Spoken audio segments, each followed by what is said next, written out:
గారి పర్యవేక్షణలో Pradesh election committee సమావేశం జరిగింది. రాబోయే లోక్సభ మరియు రాజ్యసభ ఎన్నికలకు సంబంధించి సమావేశంలో చర్చించుకొని భవిష్యత్ కార్యాచరణను నిర్ణయించుకోవడం జరిగింది.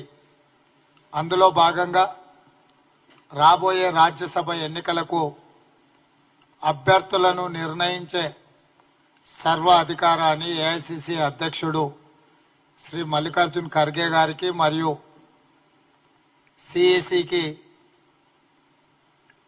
పూర్తి స్థాయి అధికారాలను వారికి బదిలీ చేస్తూ ఈ సమావేశంలో ఏకగ్రీవ తీర్మానం చేయడం జరిగింది.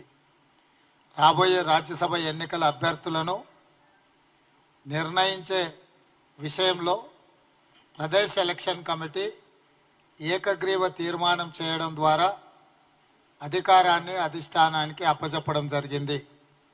రెండవది, రాబోయే లోక్సభ ఎన్నికలలో 17 పార్లమెంటు నియోజకవర్గాలకు సంబంధించి అభ్యర్థులను వాళ్ళ దరఖాస్తులను గాంధీ భవన్లో చేసుకునే విధంగా మార్చ్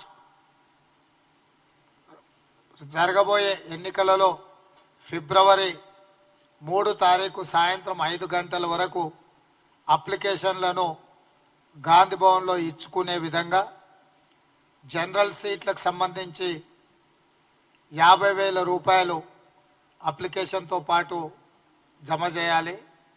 ఎస్సీ ఎస్టీ వికలాంగులకు 25,000 రూపాయలతో పాటు అప్లికేషన్తో జత చేయాల్సిందిగా మార్చి 3 తారీఖు సాయంత్రం 5 గంటల వరకు సమయం ఇస్తూ పిఎస్సిలో నిర్ణయించడం జరిగింది.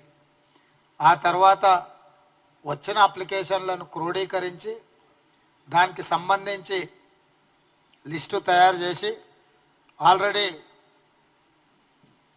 ఎన్నికలకు సంబంధించి సెలక్షన్ కమిటీని నియమించడం జరిగింది. స్క్రీనింగ్ కమిటీని హరీష్ చౌదరి గారు చైర్మన్, అదేవిధంగా జిగ్నేష్ మేవానీ గారు గుజరాత్ నుంచి, విశ్వజిత్ కదం మహారాష్ట్ర నుంచి సభ్యులుగా నియమించడం జరిగింది.